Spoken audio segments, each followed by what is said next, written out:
Esta es la historia de una de las más largas y sangrientas revoluciones de América. La época armada de la Revolución Mexicana duró desde 1910 hasta 1920 y cobró cerca de 1 millón de muertos y exiliados al pueblo mexicano.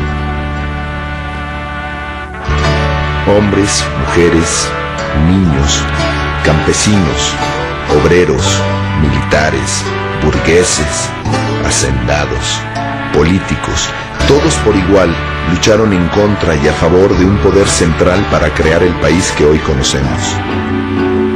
Quizás algunas de las razones de la revolución haya que buscarlas en el gobierno de Porfirio Díaz. Este general del ejército mexicano fue candidato a la presidencia 2 veces, en 1867 y 1871. Derrotado en ambas ocasiones por Benito Juárez, tomó el camino de las armas, fracasando su primer intento en 1871. Finalmente, en 1876, logró hacerse con el poder. De esta forma, dio inicio a un nuevo periodo en la historia de México, que duraría más de 30 años y que se llamó el Porfiriato. En 1884, Porfirio Díaz hizo modificar la Constitución para poder reelegirse y así perpetuarse en el poder. Desde ese momento, Porfirio Díaz fue reelecto 7 veces, todas ellas con fraude electoral, un sistema que se volvió cotidiano para el pueblo mexicano.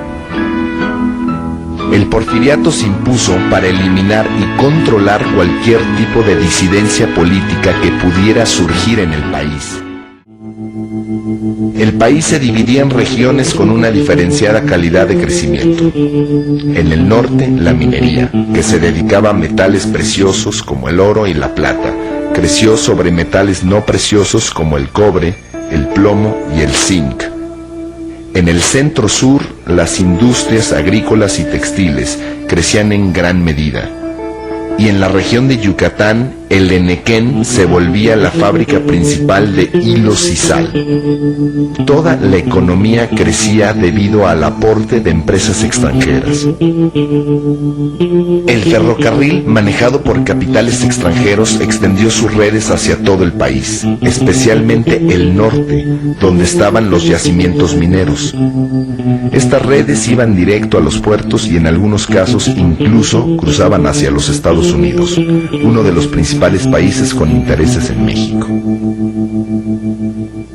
Se hicieron adelantos tecnológicos y la mecanización de las manufacturas sirvió a la industria agraria.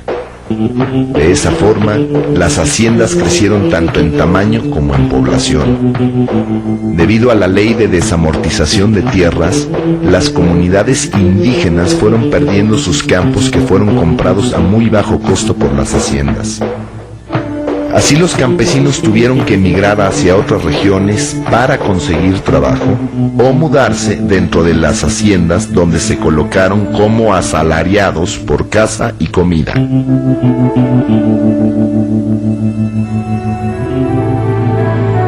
De esta forma el país se fue polarizando en clase trabajadora dominada y clase pudiente poderosa. Fundamentalmente, las características de peonaje, esclavitud, condiciones asalariadas y de trabajo insufribles muestran el caldo de cultivo que era el porfiriato para una respuesta revolucionaria a una condición insostenible. El gobierno de Porfirio Díaz se vanagloriaba de mantener a México unido y en paz. Sin embargo, cada vez más gente pensaba que el costo de esa paz era demasiado alto.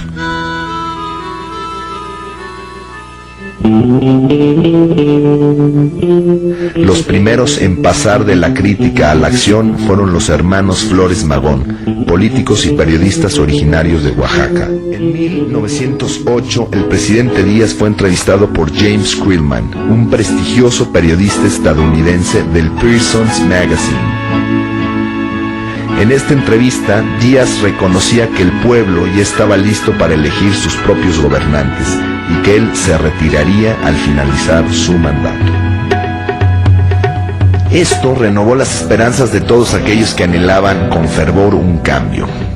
Tanto los campesinos como la élite norteña veían con malos ojos el gobierno del dictador, un gobierno centralizado que imponía a sus gobernantes en los estados del país y que no permitía el ascenso político de ninguna clase.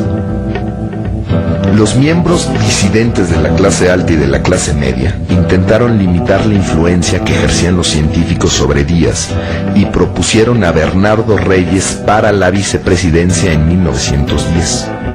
En el norte del país, en el estado de Coahuila, haciendo eco al reclamo de la élite del lugar y aferrándose a lo que de cierto pudieran tener las declaraciones de Díaz al periodista norteamericano, un hombre escribió el libro La sucesión presidencial en 1910. Ese hombre, Francisco Ignacio Madero, era un empresario agrícola y político coahuilense, nacido en el seno de una familia. Tras las declaraciones de Díaz y la publicación de su libro, Madero creó el partido antirreeleccionista para competir contra el mismo presidente Díaz, que ya había cambiado de opinión y volvía a presentarse en las elecciones. El partido antirreeleccionista recibió el apoyo de los reyistas desilusionados. Las elecciones se llevaron a cabo el 21 de junio de 1910 y Porfirio Díaz se erigió presidente nuevamente mediante el fraude.